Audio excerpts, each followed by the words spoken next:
आइए चलते हैं अफगानिस्तान की ओर और एक संभावना पर विचार करते हैं। संभावना क्या है? क्या अमेरिका तालिबान के बढ़ते कदम से अफगानिस्तान को बचाने के लिए अपनी फौज को वापस करने के इरादे को बदल सकता है?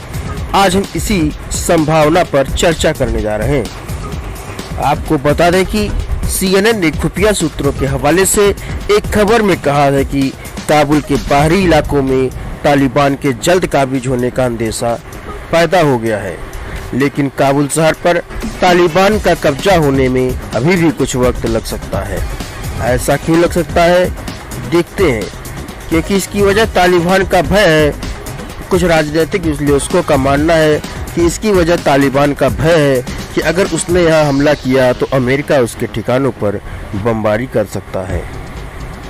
तालिबान जल्द ही अफगानिस्तान के ज़्यादातर इलाकों पर अपना कब्जा कर लेगा, क्योंकि तालिबान ने अफगानिस्तान में शिक्षा के सबसे ज़्यादा जो सुरक्षा बल थे उन्होंने आत्मसमर्पण कर दिया है।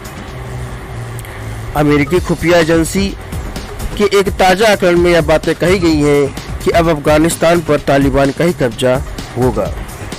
अमेरिकी टीवी चैनल CNN ने खुफिया सूत्रों के हवाले से दी गई एक खबर में बताया है कि काबुल के बाहरी इलाकों में तालिबान जल्द ही काबिज हो जाएगा, लेकिन काबुल शहर पर तालिबान का कब्जा होने में अभी कुछ वक्त लग सकता है। इसकी वजह तालिबान का यह भय है कि अगर उसने यहाँ हमला किया तो अमेरिका उसके ठिकानों पर बमबारी कर सकता है। इसके अलावा काबुल की आबादी मोटे तौर पर तालिबान के खिलाफ है, इसलिए वहाँ तालिबान को इस तरह का समर्थन नहीं मिलेगा जैसा देश के कई हिस्सों में मिलता है। अब चलिए तालिबान की बात करें तो तालिबान को किन किन देशों का समर्थन हासिल है।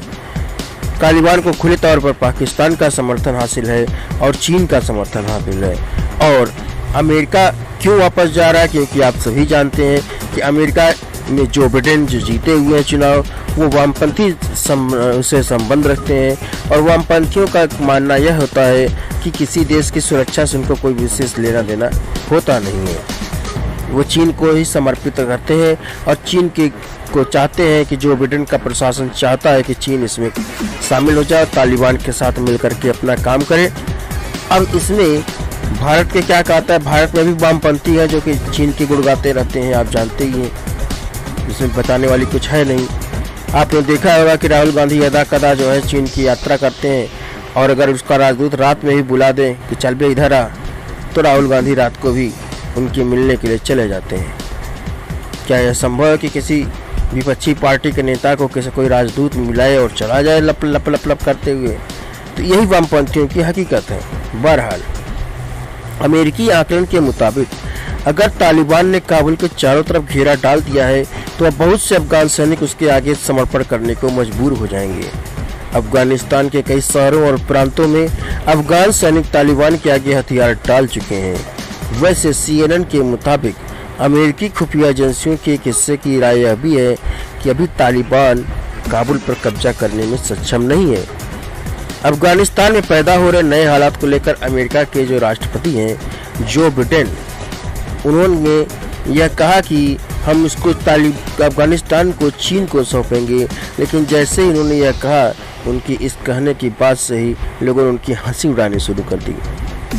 आपको बता दें कि लोग अमेरिकी फौजों की वापसी की तुलना 1975 के वियतनाम से अमेरिका की पराजय से इसकी तुलना कर रहे हैं और कह रहे हैं कि जैसे अमेरिका वियतनाम में हारा वैसे ही अमेरिका अफगानिस्तान में भी हार गया है। विश्लेषकों का कहना है कि अगर काबुल पर तालिबान के कब्जे का खतरा जल्द गंभीर हुआ तो बाइडेन प्रशासन पर अमेरिकी फौज की वापसी की योजना पर फिर से विचार करने के लिए दबाव बढ़ जाएगा। वैसे अब इसमें किसी को कोई शक बचा ही नहीं है कि तालिबान अब अफगानिस्तान की प्रमुख राजनीतिक शक्ति के लिए रूप में स्थापित हो चुका है। अमेरिकी रक्षा मंत्रालय पेंटागन के प्रवक्ता जॉन किर्बी ने इसी हफ्ते कहा कि यह साफ है कि तालिबान पूरे देश पर शासन करना चाहता है। तालिबान जो कर रहा है उससे यह साफ हो गया है कि तालिबान की राय में देश में लड़ाई खत्म होने का तरीका सैनिक समाधान ही है। CNN के मुताबिक अमेरिकी खुफिया एजेंसियां अफगानिस्तान की हालात पर सख्त निगाह बनाए हुए हैं और खुफिया एजेंसियां और सैनिक कमांडर और अमेरिकी कांग्रेस के कई सदस्यों ने यह चेतावनी दी है कि बिना अमेरिका की मदद के मौजूदा अफगान सरकार तालिबान का मुकाबला नहीं कर सकती है।